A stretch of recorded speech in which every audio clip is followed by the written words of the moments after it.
powers and principalities. There's so much fire inside me.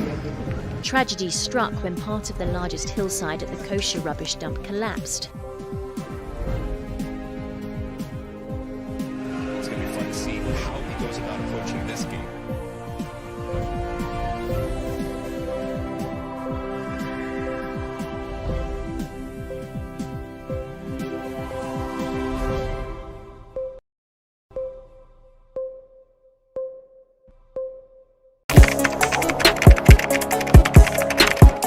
We table issues relating to the arts and entertainment for a riveting discussion, of course, without fear nor favor. The question the presenter asked them was a dumb question. You need to speak the fact and move. Varied views. We agree to disagree. So I would disagree with everything you said. I think that he's a smart guy. I think what he did. No, but I also said he's a smart guy. Yeah. I guess that I'm waiting for the what next. Yeah, I don't think that we have to wait for what next. It sometimes gets confrontational, but that's the beauty of the game. Today you deny funny face. It's not my brother. Today you deny funny face. I don't know him. You don't know funny face. It's not my brother. You don't know funny face. It's a package. We meet, we sit, we dialogue, we learn, we progress. My name is Benefo Huabin Abrantepa, a proud blogger, and this is my forum.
Hi, my name is Ato Akins.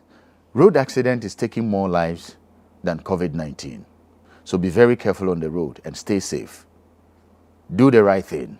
Save a life.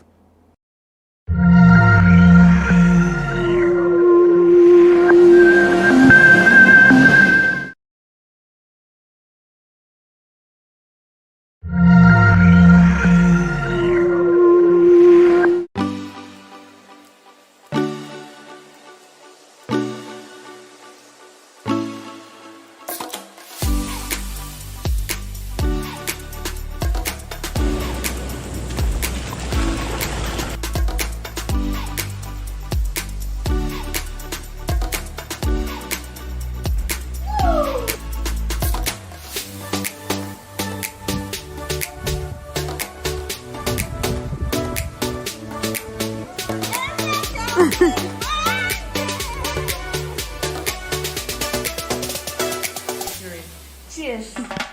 Hi guys, we are back again, Charlie. If today is your first time on my YouTube channel, don't forget to subscribe, don't forget to like, don't forget to share with your friends. So guys, I am currently at Villa Amour. And you guys remember my past video when I came here? This time around, I'm here to spend 2 good nights, and I came here yesterday, and as always, you know, I can't leave you at home when I am out. So this time around, we are going for a virtual tour, and I'm going to be sharing my entire experience here, and you are coming with me on this one. And so come, let's go, let's see this place, and let's see how the Volta region looks. Let's see how Keta looks. I mean, let's go, guys.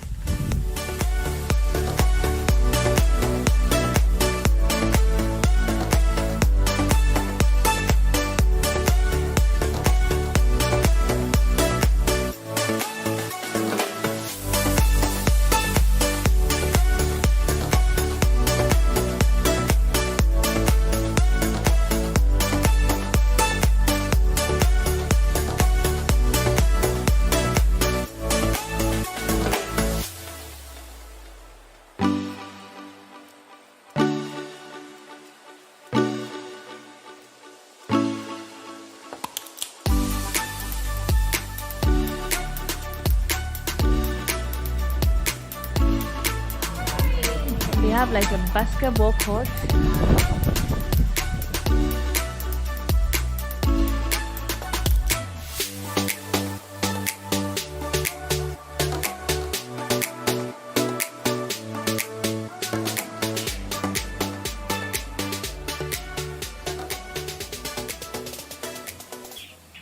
The good part is it comes with an electronic key, which is very modern. This is how it looks like. So this is Henrietta's room 102, which is also very close to my room. You're welcome to my room. So this was my room last night.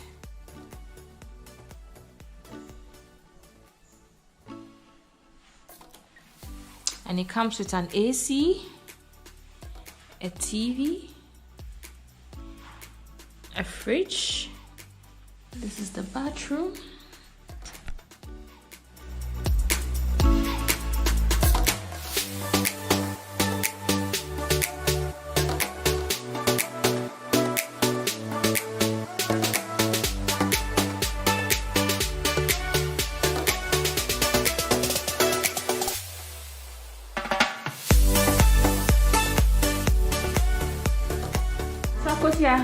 Show me your room.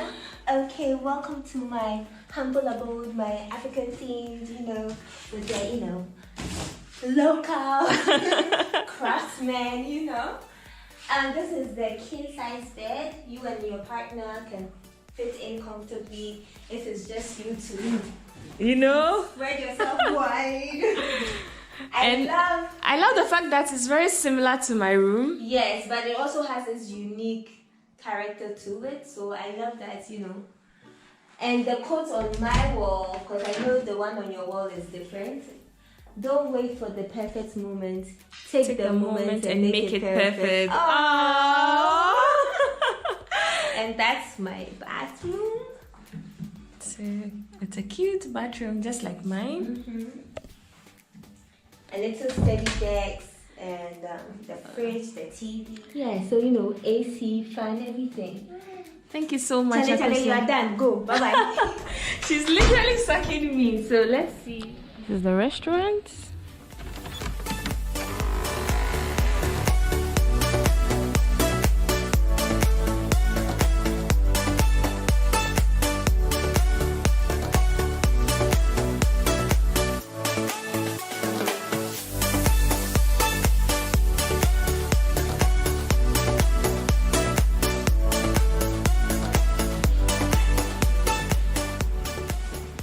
So they have like a space for grilling, and this is their open kitchen in there.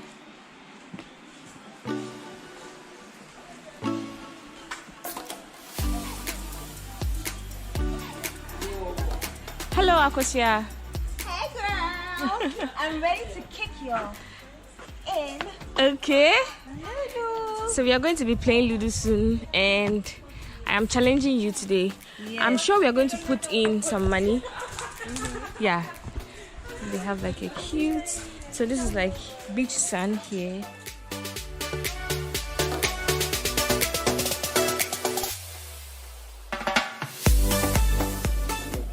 So this entire area is their car park.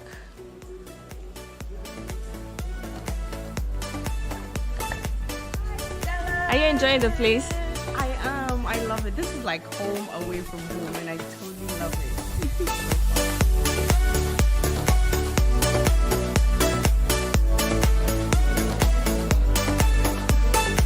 Breakfast is ready.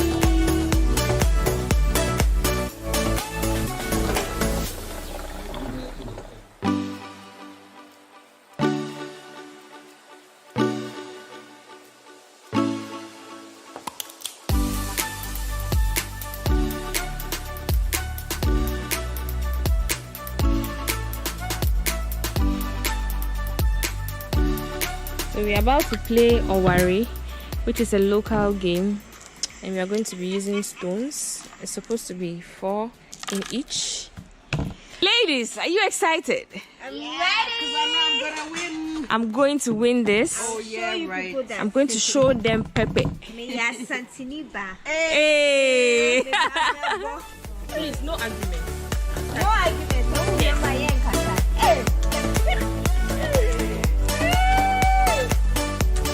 Hey, you've been playing for a long time. I know, right? Say that. You have to watch that.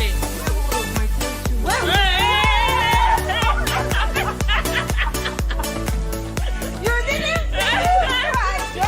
So The first game, they cheated. They cheated. We did Akosia won the first game, and this time around, look, I have 1, 2, 3, 4. Let me count mine. 1, 2, 3, 4, 5, 6. Damn! They cheated. Damn! And I'm always been in the middle because why not? I'm not the first, I'm not the last, you know? When I go home today, don't give me food because I come to embarrass them. She's paying for the meal. Dinner is on you. Yes. I want so drinks is doing lunch and then I'm doing dinner. Lunch is here. So I'm having jollof. Akosia Shady is having banku. Is that no fufu? Actually, Yeah, fufu. And fish soup. Hetty is also having jollof. Is that jollof? Oh, she's having rice. Should we dig in? Content creators. Yeah, let's do it. Everyone is creating content. Look at them. It's crazy. For the gram. For the gram.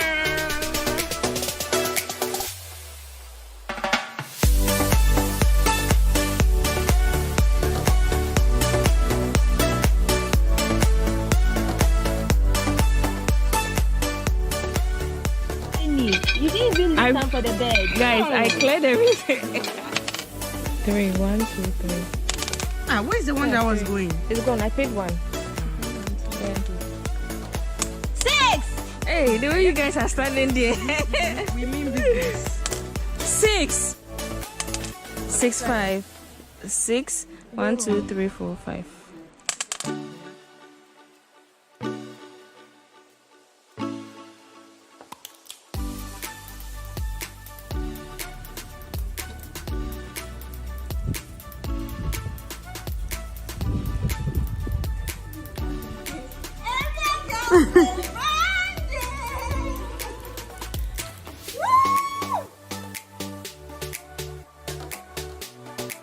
We got a lift. Hey, big one. Thank you so much. Look at them. We got a lift to the junction and we are going to town. And you're coming with us as always. So let's go. While at the Villa Amour Motel, we decided to tour Keta, so we decided to start with the Keta Lagoon, which is about 10 minutes drive from the motel. So we got a loading taxi which cost about 3 Ghana cedis per person to Keta Lagoon.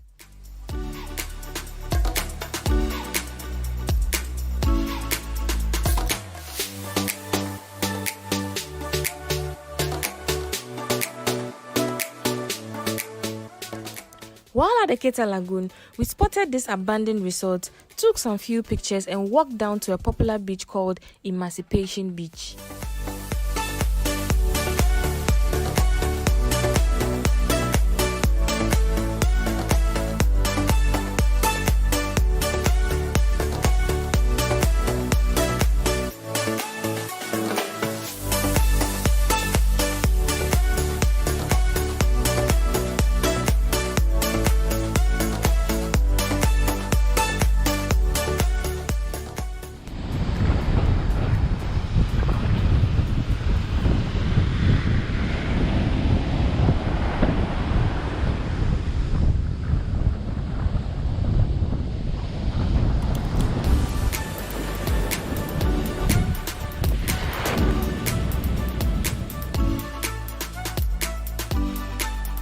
So dinner is ready. I have here banku and okra soup. Kosha is also having banku and okra soup. Banku and okra soup squad. Yeah. With tilapia and shrimps. Oh my Okay. god. Hetty is having jollof and salad. Good morning. So I was really hoping to wake up very early to at least catch sunrise, but it looks like today I think the sleep was so good I overslept. The beach is just about a minute's walk.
Going to be our last night here.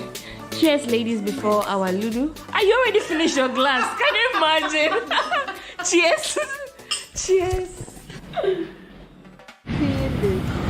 So guys, I made it to a beautiful sunrise this morning with amazing people. Yay! As always, Stella was the last to wake up. The very last. I don't know, this trip has been so relaxing that you're like, I don't know what, We're not trying to rush More than anywhere. trying to create content. Giddy like that, you know.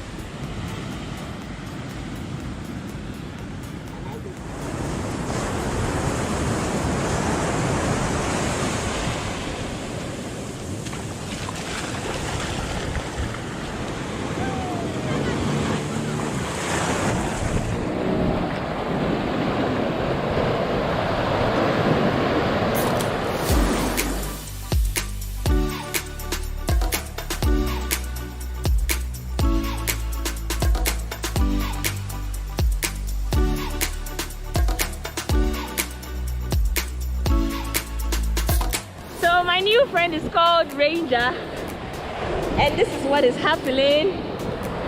Woo! This is our last breakfast before leaving Villa Amour. Hello, ladies. Hi. You guys are twinning in the blue. Yay. I'm the only one left out.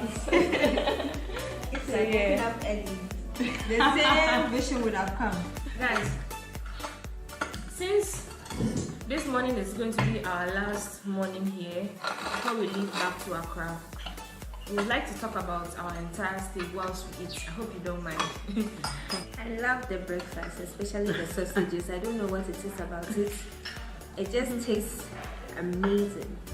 Okay, so guys, we spent 2 nights here and last night was our last night, and we are leaving this morning. And the journey here was quite an interesting one. If you haven't watched my video, watch it. I came by road to Ada, and I picked the boat from Ada to here. So the journey was okay. Then we picked another taxi from the town called Anyanwi to Keta, which is about 40 minutes drive. So then we got here. Let's talk about how the place looks like, the environment, the reception, everything you need. Anything anyone watching this video for the first time would like to know. Okay.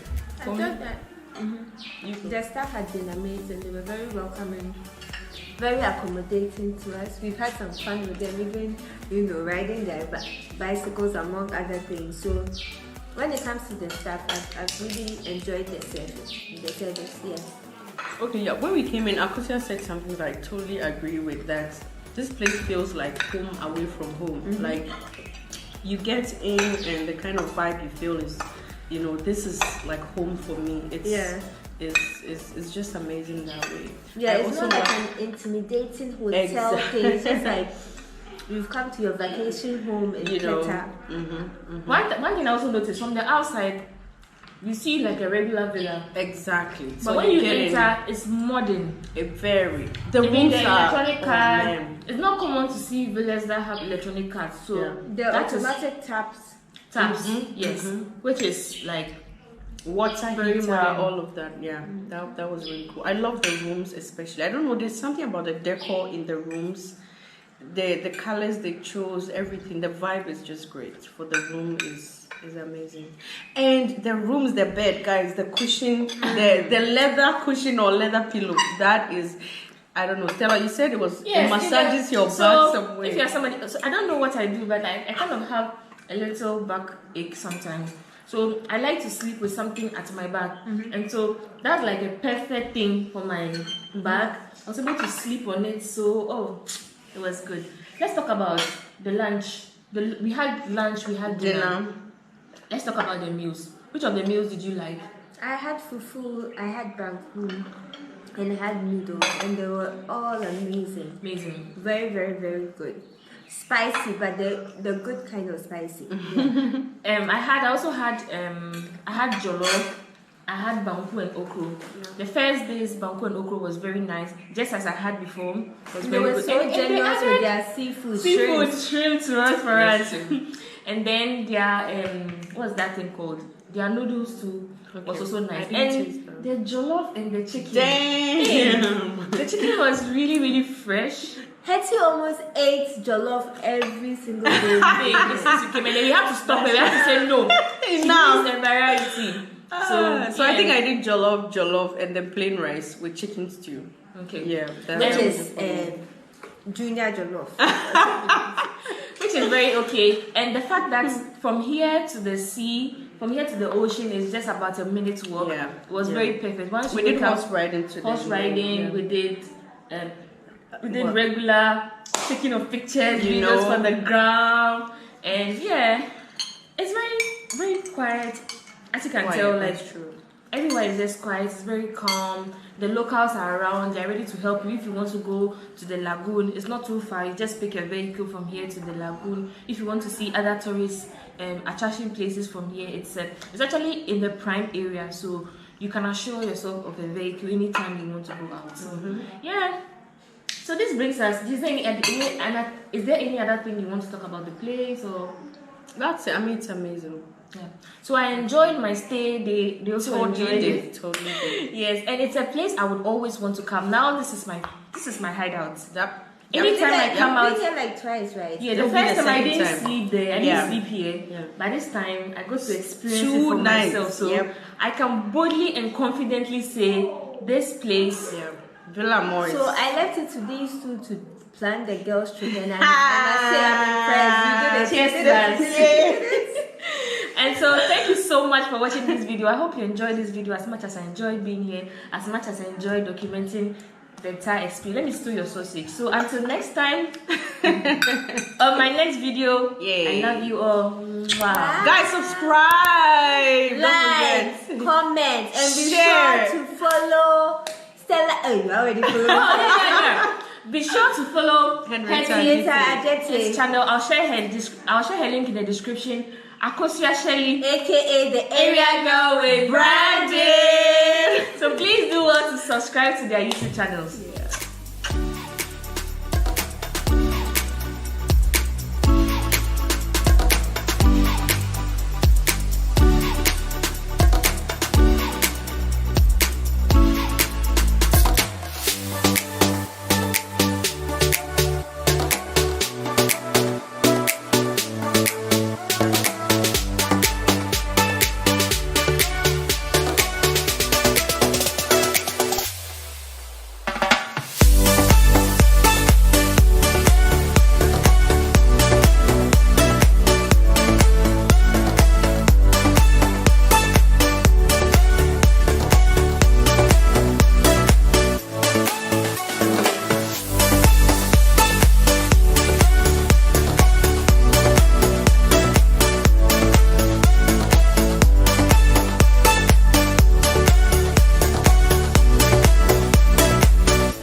This latest rubber down, that is what we use in handling casualties.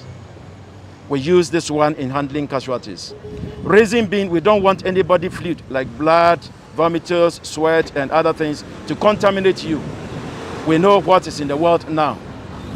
COVID is there, hepatitis B is there, and other diseases. We don't want to contaminate any person by killing ourselves. So we wear this one under before this one, and this gloves is used in handling tools, but we cannot use that same on the human being.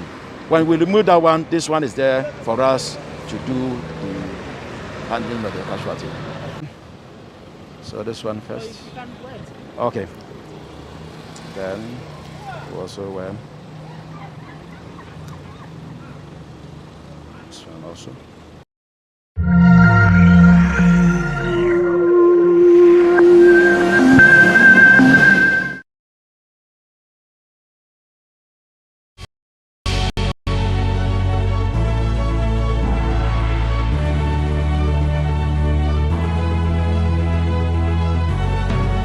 From the dawn of time, people have engaged in several businesses. With the onset of technology and innovation, life has relatively been made easier. By using debit or credit cards,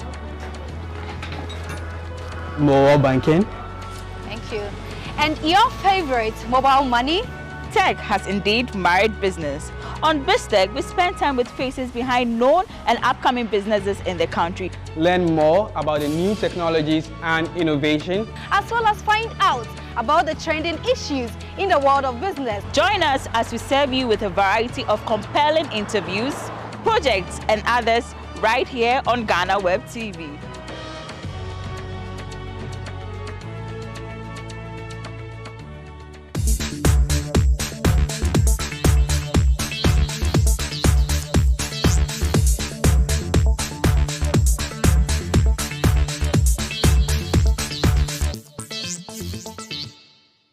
It all started in March 2021 after the Ghana Education Service released the next batch of students to be admitted into various institutions. But for Tyrone, Magai, and Ohineba and Krabia, these two students did not really have a pleasurable experience trying to get enrolled into a Achimota school where they were placed.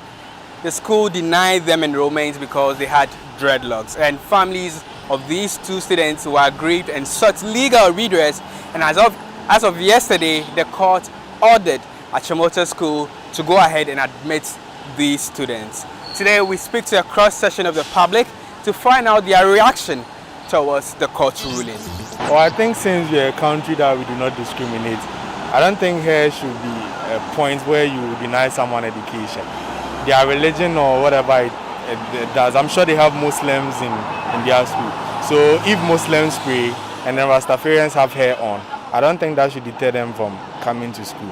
So for me, I think the ruling is perfect, and they just need to allow them to have their education. They deserve it. They passed their exams and they got there. The hair doesn't determine if they are smart or not. So I think they should just let them school. With this, I can bath and bath inside without any money. Going to salon, wasting my time. So I decided to go by this, and there's nothing wrong with it.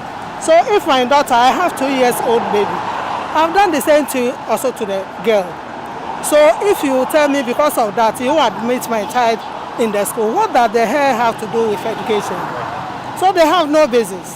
They have to go ahead and admit the children. The hair has nothing to do with it.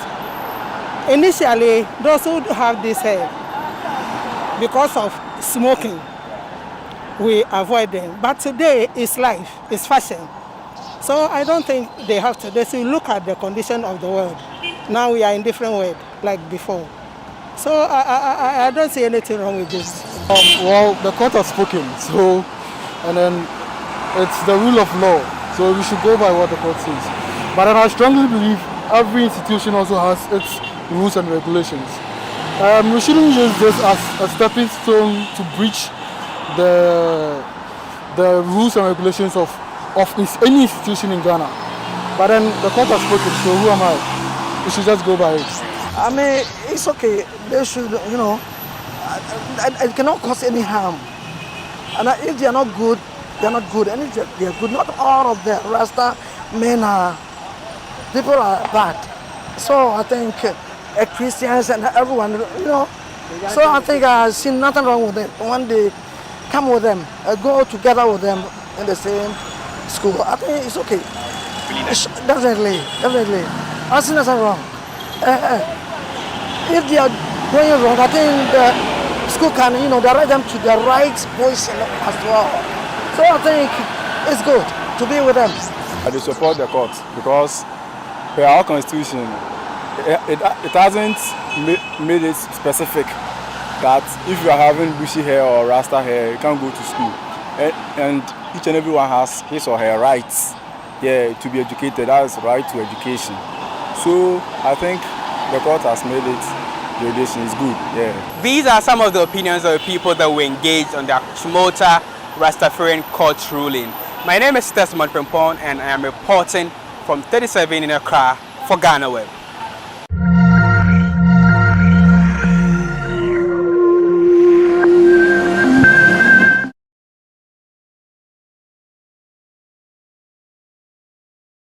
Good afternoon. And preserver of all we have gathered in your presence this evening, present this nation in the committee of, and to all he has and strength, and make them mindful of their calling, and accept their responsibilities to the nation and their fellow citizens. Defend them and their loved ones day by day with your heavenly grace, and remind them to be faithful to the various oaths of office they take before you. So help them that they may honor you, and remembering the account which we will all one day give before your judgment seat.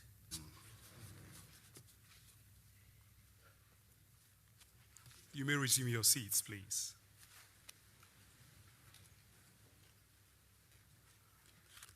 Thank you, Reverend Father, and the President of the Republic, in the exercise of his constitutional mandate, will commission 21 newly appointed envoys who have been appointed by him to represent ambassadors and high commissioners designate to the President of the Republic.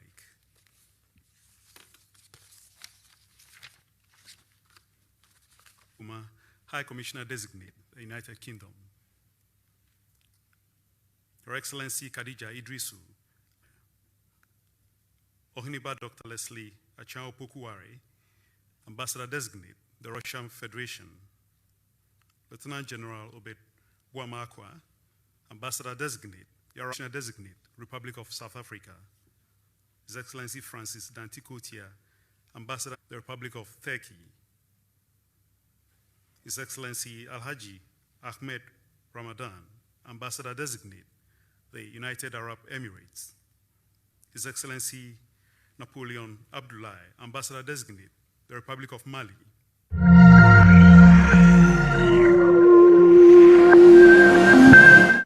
Travels impacted, I like to think, a little in the formulation of that bill. Honorable Minister, you are an Ashtown boy.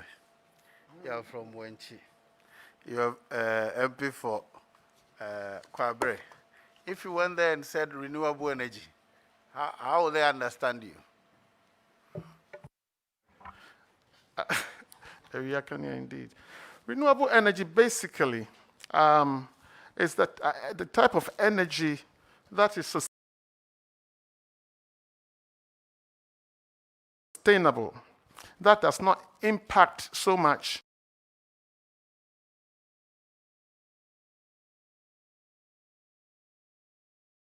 on the environment.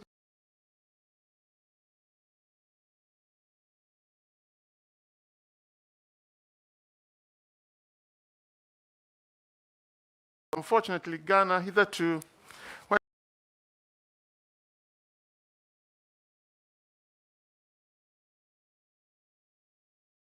we are talking about renewables, we do not include our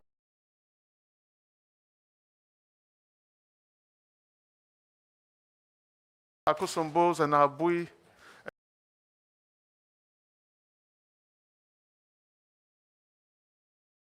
To include hydro. Is that the case? Mr. Chairman, that is in not... answering Chairman's question. That's the global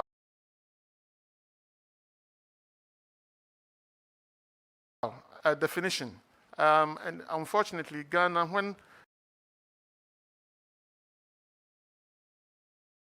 you ask anybody in the renewable space, you ask them about how much renewable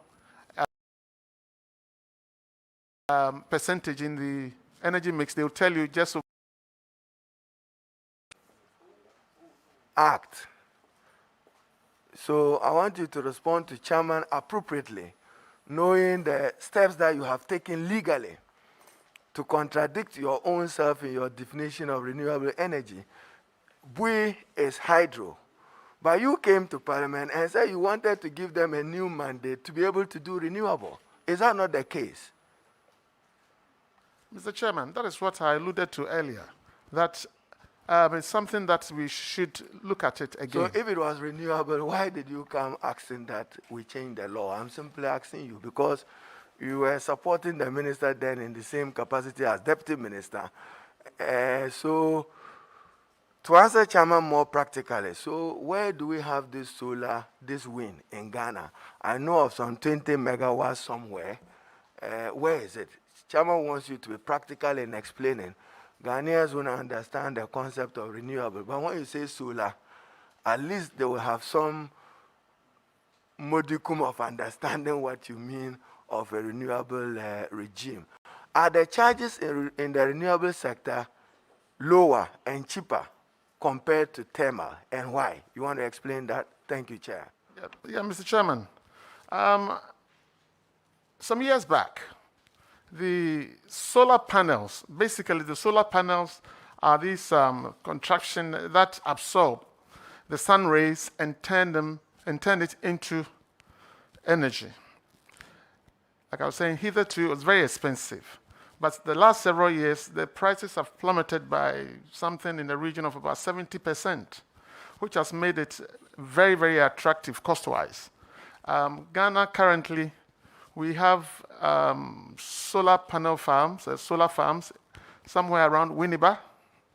We have at Kalio, and Bui too is embarking on 150 megawatts currently, which is in the process. And indeed, they've commissioned the first, I think, 15 megawatts or so.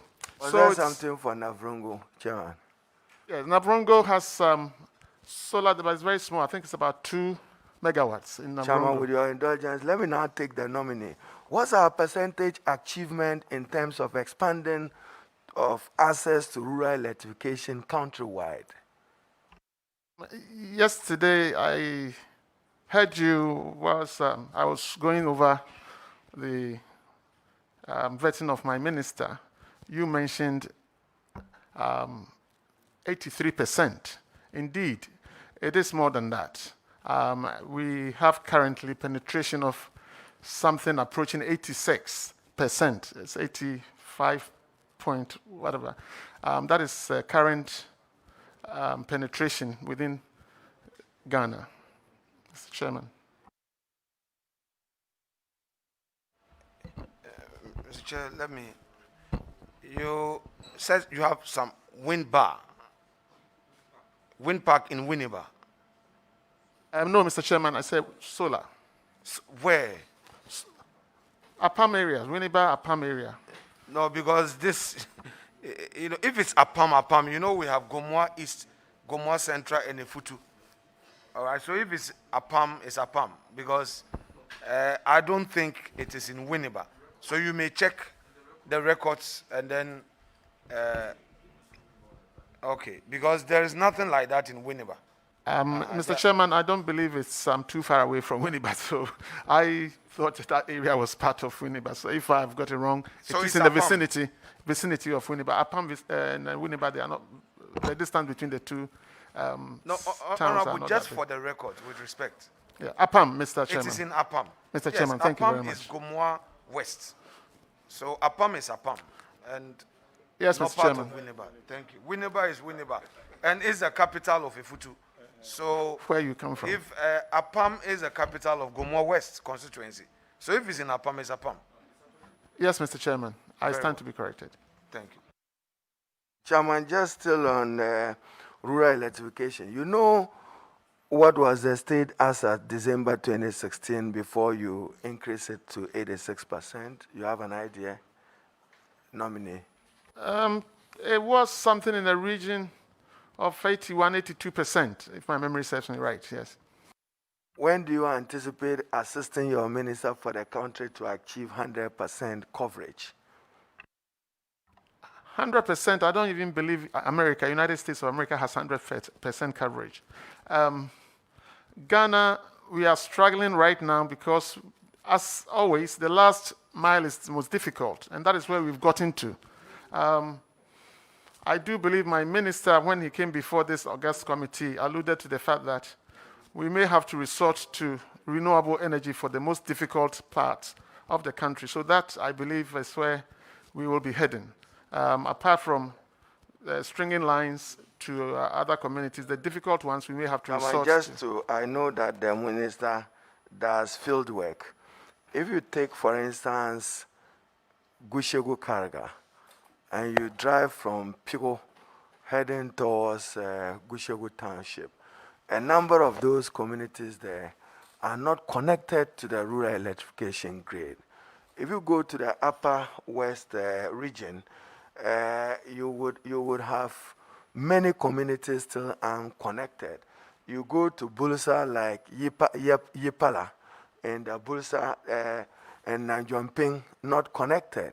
Now, so you see that in the deprived upper east, upper west, northern region, they still don't have access to electrification.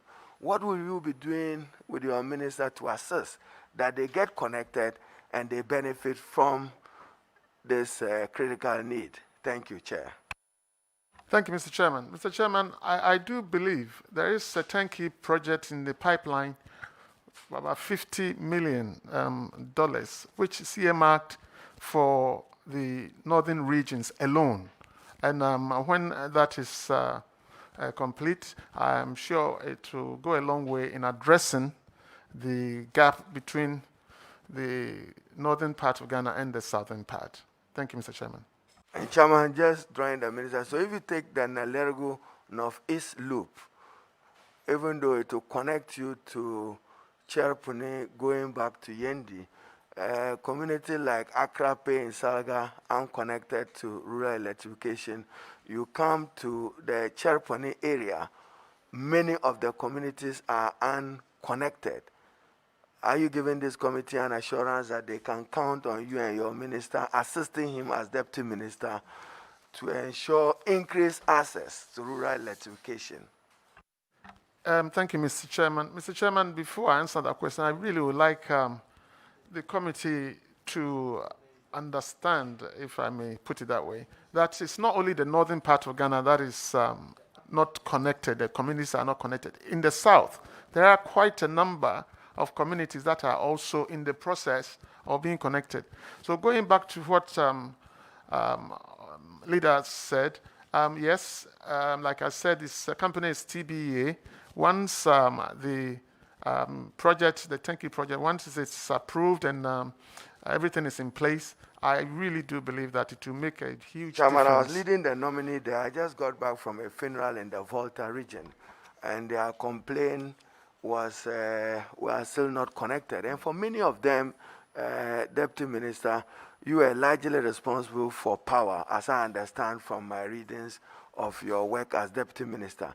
You have many communities where poles were installed as at end 2016, and they are still up to that state. I mean, I have a similar thing in the Tamale South constituency in Kakwa-Ayile, where the poles have been standing. You are told that the engineer will come, the consultant will come, and the Kobelmago is unfinished. What will you do to bring closure to many of it, not just in the Volta region, including other communities in the Central region? Thank you, Chair.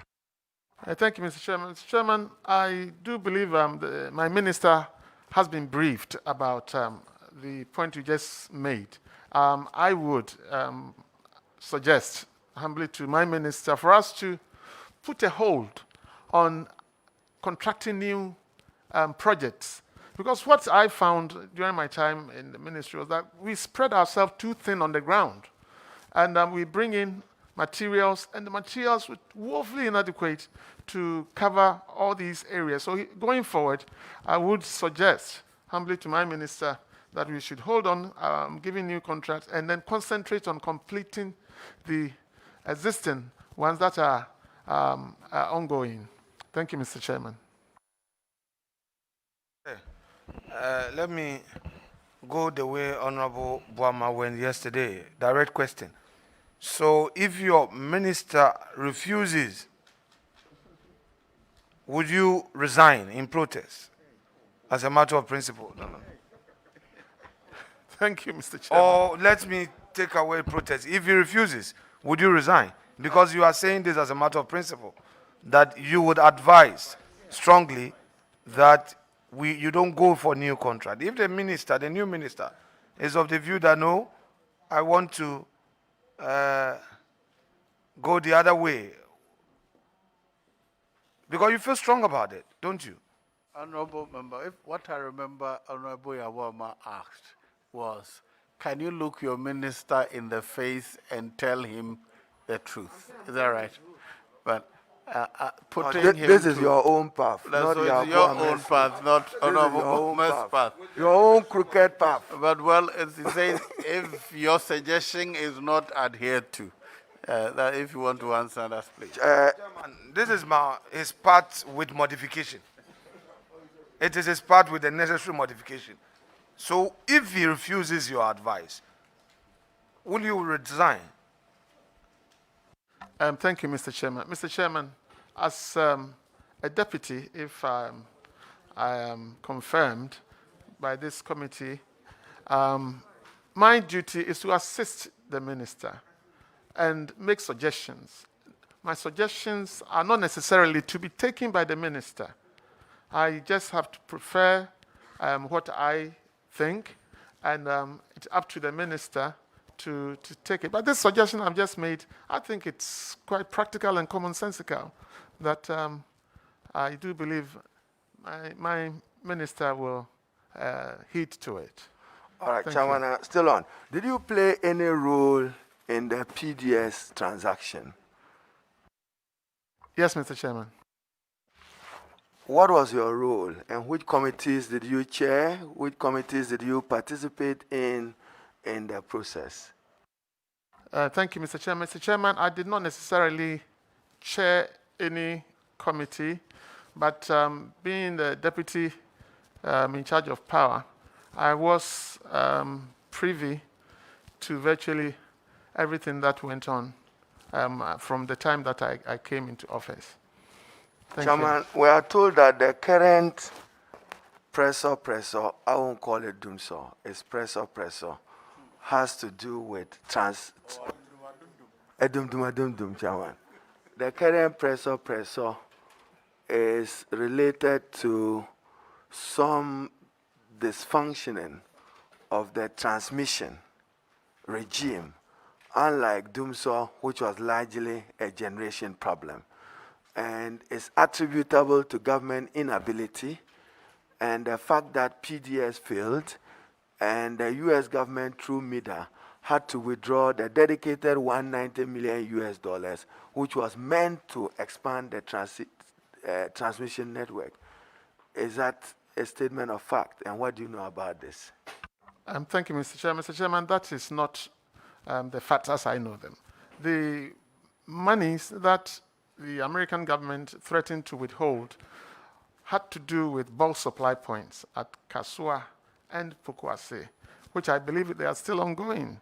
So the American government was actually not happy with the truncation of the whole PDS saga, but it did not affect the Pokuase and Kasua bulk supply point. But to make the point, it really, the PDS thing had nothing or has nothing to do with the transmission challenges that we are having right now. All right, so Chairman, still on it. Agent Français de Développement, forgive my pronunciation, is also saying that some adjustment in the tariff regime accounted for they also pulling out with some relationship with the Ministry of Energy in relation to the same transmission. Do you know anything about that? When you readjusted the tariffs? The relationship between Gridco and the entity you mentioned really did not have too much to do with the tariff regime. Basically, Gridco did have, you can say that indirectly had something to do with it. Gridco had challenges in meeting their obligations to the entity. But as you know, Gridco is working, and they've sorted out the difficulties. Chairman, thank you. Did I hear you say Gridco is sound? Gridco is what? It's sound. Did I hear you say Gridco is sound? I did not say that, Mr. Chairman, no. What's the financial position of Gridco and ECG as you know today? Yeah, Mr. Chairman, I think it's no gainsaying in admitting the fact that there are serious challenges within the energy space, and Gridco and ECG being major stakeholders in the energy space in the country, naturally they are also having challenges financially. Chairman, does the nominee want to share with this committee who owes who what? ECG, VRA, Gridco, to the best of your knowledge. Who owes who what? And how is that affecting the delivery of energy to the populace? Mr. Chairman, I think we need a whole day to really try to decipher who owes whom, because there are some overlaps within the cycle of indebtedness in the system. So I would ask of you to permit me, if you may, to submit to the committee a detailed report. I cannot sit in here tell you exactly. You have an idea what the state of their balance sheets are? No, Mr. Chairman. Chairman, the nominee is our colleague who is going to assist the Minister for Energy, and I note that he served in that capacity before, and I note that there are problems in the country with the efficiency of ECG, and you probably know the history why MIDA and the US government wanted private sector participation in the distribution of electricity. It was to curtail the unwanted wastes, to quote them, in the inefficiencies of ECG being passed on to consumers. What steps did you take, and what steps will you take assisting your minister to make ECG more efficient? Thank you. Thank you, Mr. Chairman. To start with, I do not know what schedule my minister is going to give me this time round. But talking about previously, we came in whilst the Compact 2 was in the offing, And I think you recall that His Excellency the President came in and he amended, renegotiated the whole compact, making the program, reducing it from 25 years to 20 years, also negotiating to prevent any compulsory redundancy within the ECG, and that really helped to reduce potential agitation by the workers. ECG has had problems with efficiency that has gone on for years, and the compact was to try and solve these inefficiencies. And unfortunately, we all know what came of the whole compact. Thank you, Chairman. Has Amour been handed over finally, and is it heading towards Kumasi? What informed that decision, the Amour plant? Amour was always going to be handed over, Mr. Chairman, to the Republic of Ghana after the end of the contract, which has happened. And I do believe, yes, I've heard, because I haven't been to office, of course, since after the 7th of January, but I've read in the public space that, yes, Amour will be sent to Kumasi to try and balance the grid. Since in the center of Ghana, we have problems there with the grid. And so Amour going to Kumasi is going to help to stabilize the whole grid. And Chairman, this is just a matter of further development. Are you aware that the transmission lines generally can be sources of broadband for purpose of internet connectivity and IT? And have you been approached, and what will government do to take advantage of it? Just, you can extend broadband on the electricity connectivity, just the lines.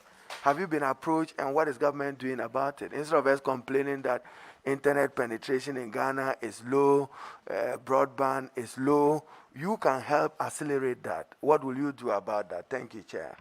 Yeah, thank you, Mr. Chairman. Mr. Chairman, yes, I do believe when I was in office that ECG, using their distribution lines, were talking to some companies. And I do believe, I think some of their transmission lines are being used, albeit not to the optimum, being used for such purpose. And I also believe that Greco lines are also able to do this broadband transmission. But exactly where they are at right now, I cannot say, I'm afraid, Mr. Chairman. All right, thank you very much, Chairman. I'm sure I should yield to some of our colleagues as we still warm our colleague through this scrutiny. Thank you, Chair. Thank you, Chairman. Warm up. Minority leader is warm up. And I'm quoting him. On 6 February 2020, minority accuses government of bloating cost of 360 million Pualugu project.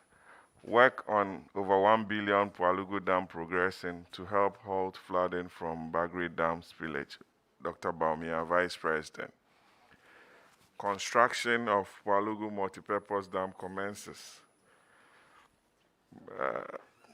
You came to the House with this beautiful program, big budget. It has different components, power, irrigation, and to halt the spillage, to have good source of power for the good people of the northern region, improve upon agriculture or modernize agriculture through modern systems, irrigation, and what have you. What is the status of that project? Thank you, Mr. Chairman. I do believe, well, there was a little bit of a delay. The Finance Ministry advancing some money, but I do believe that has been sorted, and Sino-Hydro is currently on site working.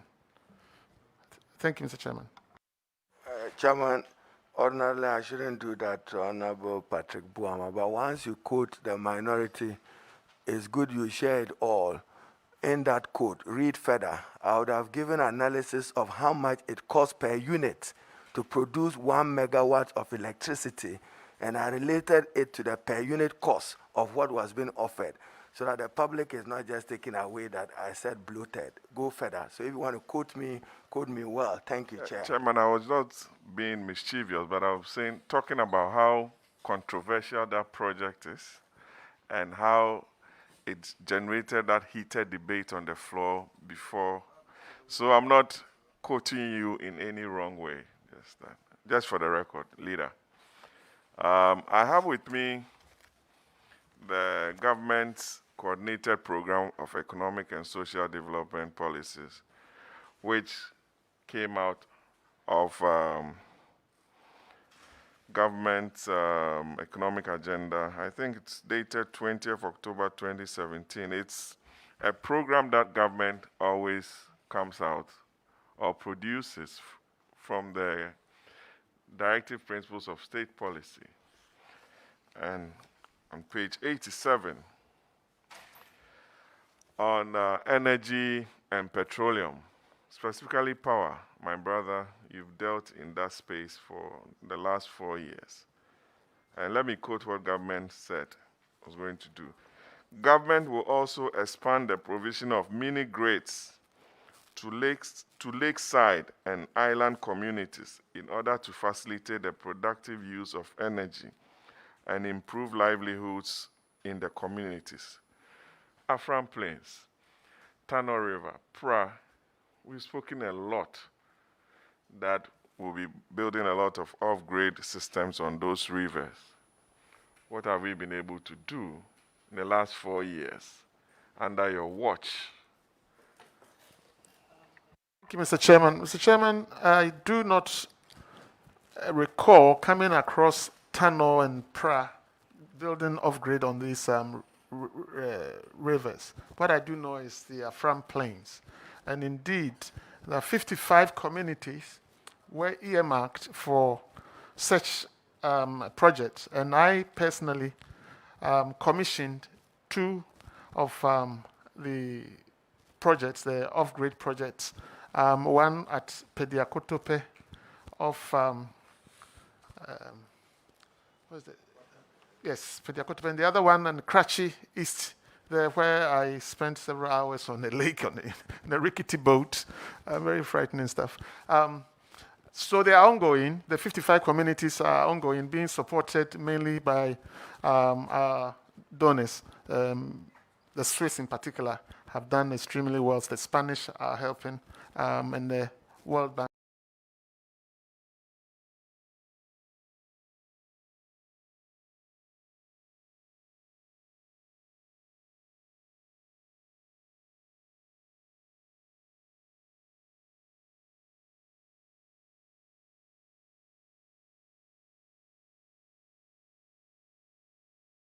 Thank you, Mr. Chairman. I appreciate that. Yes, I know why I go first.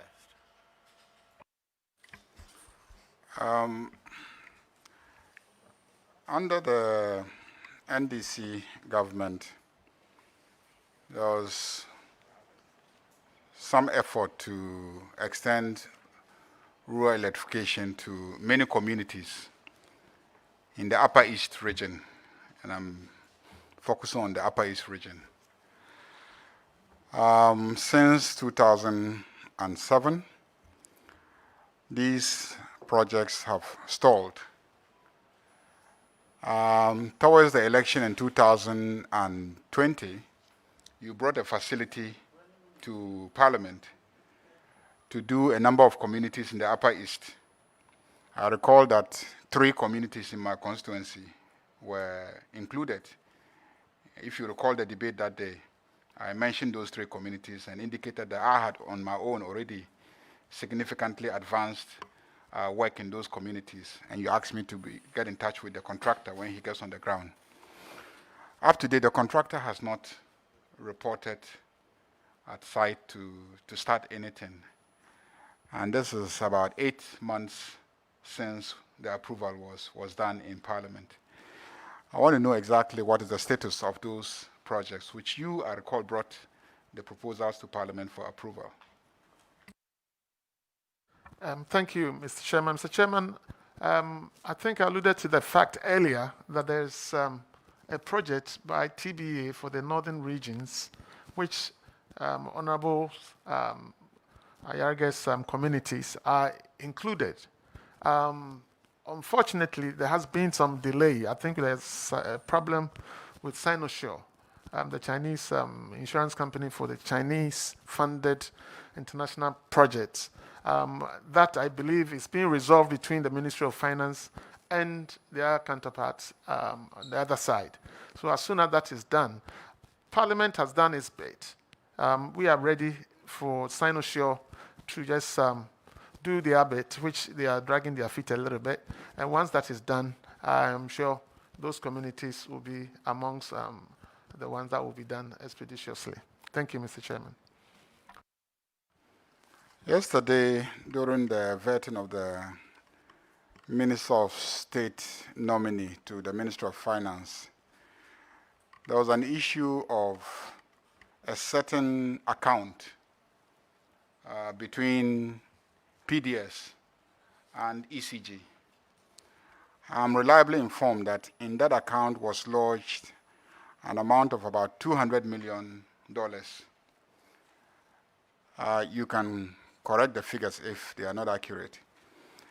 And PDS, I'm told, and let's investigate this also, that the account is lodged with, I won't mention the bank's name, but I can give it to you later just to protect the bank for now.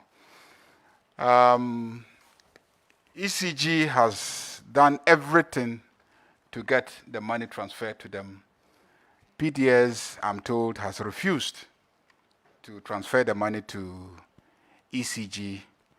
The money has been lying there. Interest is supposed to be accruing on the account. Yesterday, there was some discussion about whether or not interest should be accruing on the account, but I assume that there should be interest accruing on the account. $200 million is not small money.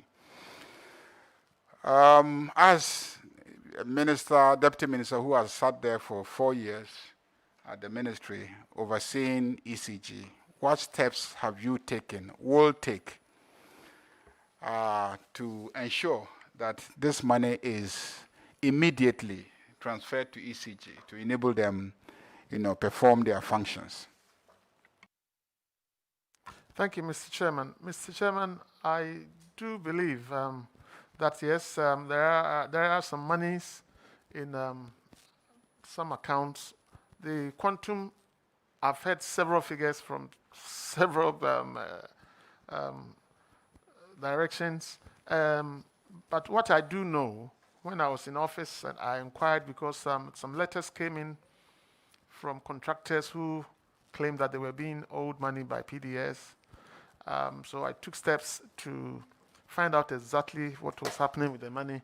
And the response I got from my contacts at PDS and the ECG were that they yet to sit down to do some reconciliation, after which they will see their way clear as to what to do with the money. But I think it's a subject of a court thing, and the wheel of justice unfortunately tend to grind a little bit on the slow side. So that, I believe it is going on. But as to when the issues will be resolved, I'm afraid I cannot sit here and say. Thank you, Mr. Chairman. Just to follow up on that one. So you're saying that the entire Ministry of Energy, you as deputy, you became seized with the issues, you even inquired, and up to this moment, when as you sit before us to be vetted, you don't know what the figures are. You haven't tried to know what the figures are, and you can't tell this committee anything about the figures. Excuse me, you want us to believe that we should put the ministry back in your hands, given this your approach of doing work? Mr. Chairman, I told the committee just a moment ago that I've heard figures from ECG, I've heard figures from PDS, my contact in PDS. And so what did ECG tell you? What figure did ECG give you, and what figure did I cannot PDS say give you? I cannot mention the figures. I cannot recall exactly the figures. I'm told that it is $200 million. That's what you've heard. What I heard, I don't think it is that amount. So what amount did you hear? I don't recall exactly the amount, and I will not sit before this committee and give a figure which may not be correct. So can you give the figure to us before we approve you? Which will be correct? It's simple. Just go to ECG, they tell me, go to PDS, they tell me, and I give it to the committee. Simple. So we should expect the figures from you. Easy. Now you're engaging in a lead banter. You're supposed to ask 3 questions plus follow-up 2, but can you move on to another level? I think it's not fair to ask him, who is not a minister, to give you figures he may have picked out. He admitted that he made inquiries. He admitted. Reporting to the minister. No, but he admitted that he made inquiries. Yes, but to disclose that to you here is not a fair request. But if we cannot do that, then there's no use we vetting. The minister could have just appointed his deputy. If he's been brought to us to vet, then we have a right to ask him those questions. As we sit here, he is not the minister. If we approve him, he becomes, the deputy minister. If we approve him, he becomes the deputy minister. And you can bring him before your committee, and he will give you all the information that you want. But please, you have exceeded way beyond how much Chairman, you're allowed. We are looking at his stewardship, because we approved him some time ago. He sat there for 4 years. He admits that he dealt with the matter. He admits that figures were given to him. But he's not telling us. And he's asking us to approve him to continue to stay there. And I'm saying that if that is how you've approached our welfare for the past 4 years, I mean, why should I approve you? Because I have a right to vote or not vote. Honorable, already you know you have way exceeded how many times you are allowed. I deliberately allowed you as many as you can. If you finalize this... Okay, my last question. You spoke about renewable energy. What, in the past 4 years, what steps have you taken to build local capacity to construct solar electrification infrastructure, such as the manufacture of solar panels and etc., in the country, so that we can accelerate reliance on solar source of energy? Thank you, Mr. Chairman. Mr. Chairman, the solar space, fortunately for us, is being occupied mainly by the private sector, which in their own way have been putting up panels on rooftops all over the place. I see them when you drive around. The major company in Ghana right now, which actually manufacturing the panels in country, is a company called 3SI. They are the company that is doing the panels at Jubilee House. I think 800, almost 1 megawatts at Jubilee House. So it's mainly the private sector that is driving the solar space in the country. As far as government is concerned, we have set the enabling environment by coming up with the bill empowering WePower to do the utility scale solar. But when it comes Have you thought about one district, one factory in that sector? Now, yes, Honorable Patricia Peje. How many questions has he asked? How many?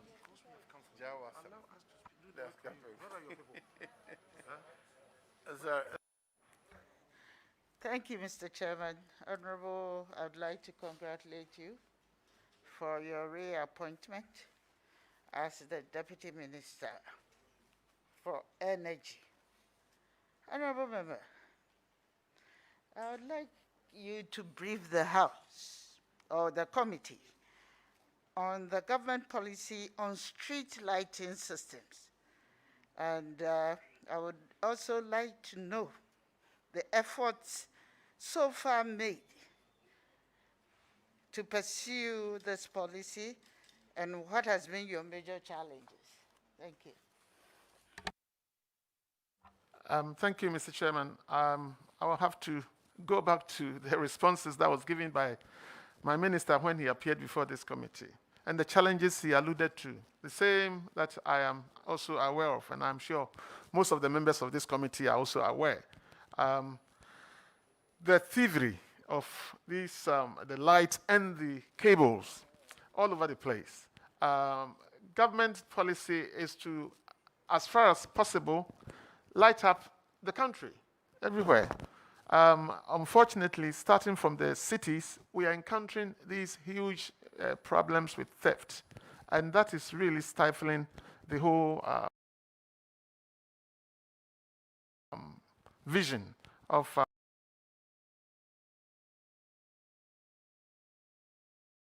the government. I recall my minister, when he was vetted, also alluded to the fact that he is thinking about going solar. So that is, I believe, where we will be heading, as been touted by the Honorable Minister for Energy. Thank you, Mr. Chairman. All right, thank you, Honorable. Then it goes back to my next question.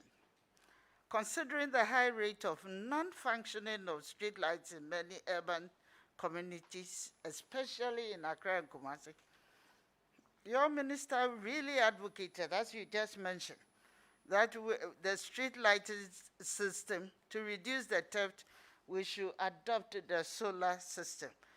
My investigation have also revealed to me that when these street lights, the solar systems, lighting systems are erected, we also have an incident of theft of the batteries.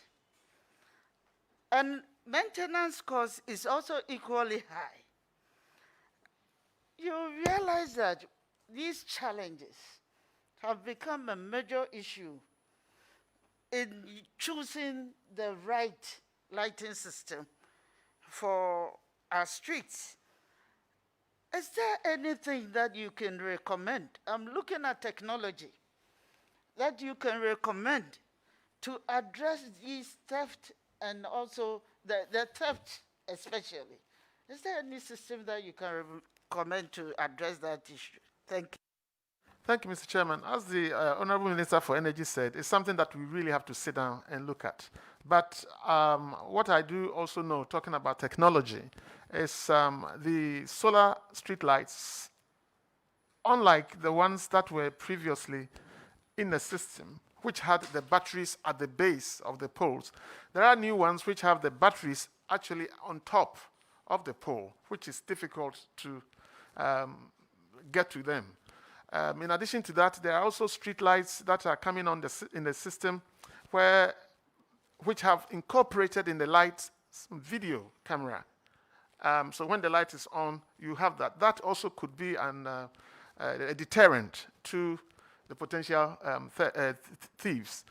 So these are some of the things, but like I said, like the Honorable Minister said, it's something that we need to sit down as a nation and really come up with a solution that will benefit. Otherwise, it's just impossible. I think it was discussed at this committee when my minister was here, that you put up lights on a major road and before you know it, the next few days, the lights have disappeared or the cables have gone. It is really a huge challenge. And then the motorway was cited as an example. Just recently, well, just before I left office, we were tasked to do something about the lighting on the motorway. That is what is ongoing right now. But already, I have been told that the thieves are at it again, and before they even complete the work. So it is a major, major challenge that we all need to sit down and find a solution to. Thank you, Mr. Chairman. Mr. Chairman, I'm done. Thank you. Yes, Nilante. After that, I'll come to you, please. Thank you very much, Honorable Chairman. And let me take the opportunity to wish my friend, my very good friend, well, as he moves back to that office that for 4 years he never invited me.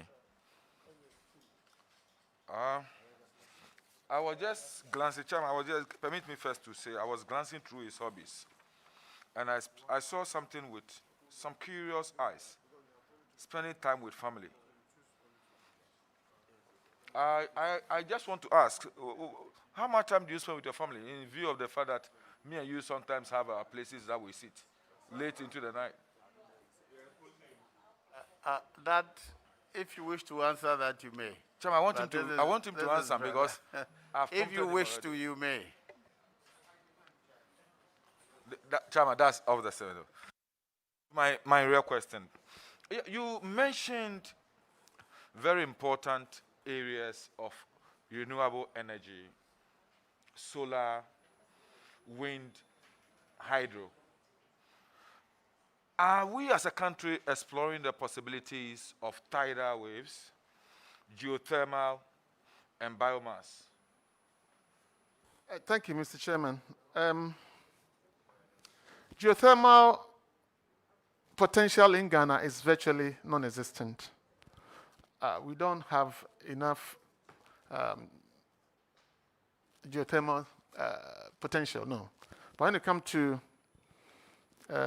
tidal waves, the potential is there. A company in Adan, actually I've forgotten the name of the company, but I do know the chief executive.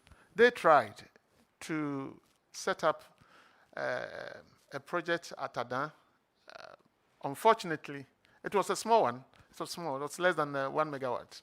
Unfortunately, the waves actually destroyed the whole thing before even it started generating to the grid. I do believe they are trying again. The last time I spoke with the gentleman, he was in Egypt trying to get some partners to come in and start the whole thing. And I think it was a month ago or so, when we were at Adan, I actually took a trip to have a look at the site. And the concrete had been smashed into pieces by the waves. So that one is something, its potential is there, but unfortunately, the exploitation of the waves that we have here has not been successful so far. Biomass, yes, it is expensive. I do recall when my minister came before the committee, he said something to that effect, that the question is, are we ready to bear the high cost of biomass generation? And that answer is still hanging. It is expensive. So that, as I'm talking to you, only about 6 megawatts have been approved. The PPA is in the process of being signed for a company in Kumasi that's going to use sawdust to try and generate power, but that one is not even generating as yet. Mr. Chairman, one of the reasons why the world over globally we are exploring these other renewable sources is the pollution of the environment that we've suffered in our traditional sources of energy. Let me take you to the same area. Curiously, some days now, I've seen a lot of emphasis on energy sources apart from the traditional ones for the automobile industry. For example, hydrogen, biodiesel, ethanol, natural gas, and propane, all being used for the automobile industry, especially in Europe. In other places, they've even started using it for their taxes. Looking at the sort of, euphoria that is generated all the time when fuel is increased and its effect on the automobile industry and also drivers and theirs in this country, would you advise your minister that we look at that area and see whether that could come in to augment our overdependence on other fuels for our automobile industry? Thank you, Mr. Chairman. Mr. Chairman, this is a very interesting point that Honorable Member has raised. You mentioned ethanol and LPG and all that. LPG has been in the system for a very long time. The way forward now, all over the world, is the EVs, the electric vehicles, which